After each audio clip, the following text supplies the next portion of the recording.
Top quality और consistent performance के लिए सिर्फ सिल्वर पंप नाम याद रखना।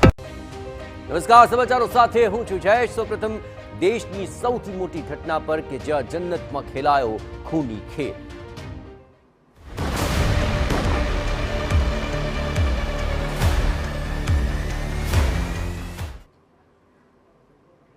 તો હાલ મહત્વપૂર્ણ અપડેટ આવી રહી છે। પહેલગામમાં હુમલા બાદ ફરી મોટું ષડયંત્ર સામે આવી રહ્યું છે, જ્યાં બારામુલ્લામાં આતંકીઓનો ઘૂસણખોરીનો પ્રયાસ થયો અને ઉરી નાળાના સરજીવનમાં ઘૂસણખોરો સાથે સેનાની અથડામણ થઈ, જેમાં 2 આતંકીઓને ઠાર કરાયા છે અને હજુ પણ આ ઓપરેશન યથાવત છે। સુરક્ષા દળોએ આ વિસ્તારની ઘેરાબંધી કરી લીધી છે। ઠાર મરાયેલા આતંકીઓ પાસેથી મોટી સંખ્યામાં હથિયાર મળ્યા હોવાની પણ વિગતો મળી રહી છે। તો પહેલગામ હુમલા બાદનું આ સૌથી મોટું ષડયંત્ર પણ સામે આવી રહ્યું છે।